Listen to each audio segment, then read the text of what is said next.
Mlieko z hľadiska vývoja a zdravia detí je jedna z najdôležitejších súčastí a preto je dôležité, že máme Deň mlieka, to Medzinárodný deň mlieka, tak dnes si tu užijeme mliečne pochuťky. Deň mlieka na našej škole bol dôkazom toho, že ak sa spoja tri základné piliere rodič, učiteľ, žiak, vieme vyrobiť krásne dielo. Rodičia so svojimi deťmi doma pripravovali sladké aj sladné pochutiny. A starší žiaci, títo pripravovali už v priestoroch školy prekvapenia pre svojich spolužiakov.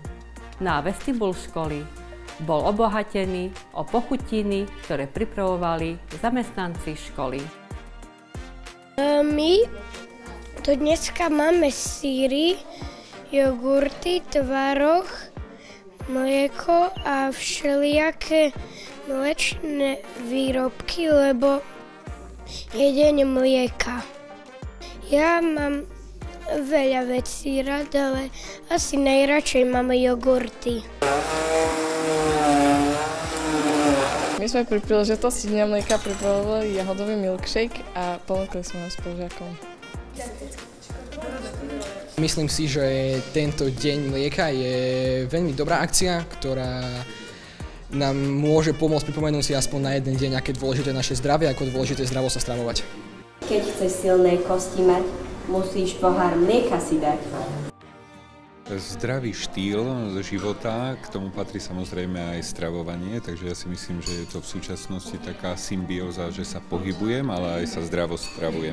A samozrejme mliečne výrobky sami o sebe od materinského mlieka nás prevádzajú celým životom, ale vždy si je dobre pripomenúť, pretože mnohí prechádzajú v súčasnej dobe, či už na tuky, jedia veľa mäsa a niekedy sa aj to mlieko zanedbáva, takže my sme radi, že ten koncept vzdelávania po školách už od malých detí sa zavádza postupne.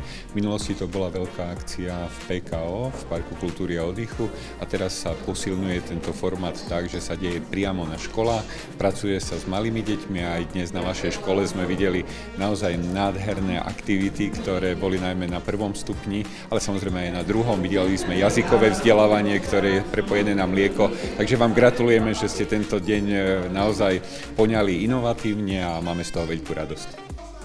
Dnes na angličtine sme hrali Scrabble a museli sme vyhľadať a poskladať v angličtine mliečne výrobky.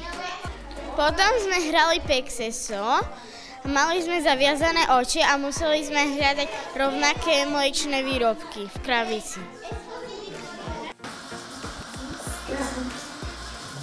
Dneska sme si spoločne pripravili krupicu. Jedna umývala nádoby, druhá liala mlieko, krupicu a tak.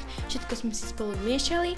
Potom dávali sme chvíľku pozor na mlieko, aby nám náhodou nevyšlo z hrnca a potom sme čakali, pokým nám zostane tá krupica a dali sme tam gránko.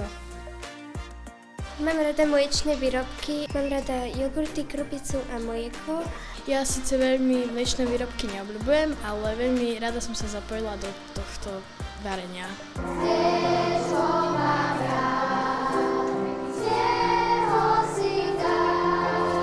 Zo mňa sa smejú stále, keď si večer niekde, keď nestihnem doma a mám ešte prácu, tak keď si niekde dávam večeru, tak kolegovia zo mňa majú najväčšiu zábavu, že si objednám šuľance alebo halušky a dám si k tomu pol litra mlieka. Čiže tam, kde iní si dajú víno alebo pivo, tak ja to mlieko mám. A v reštauráciách už si zvykli na mňa, že vždy majú pohár mlieka pre mňa pripravený na večeru. Takže môj vzťah k mlieku je pozitívny.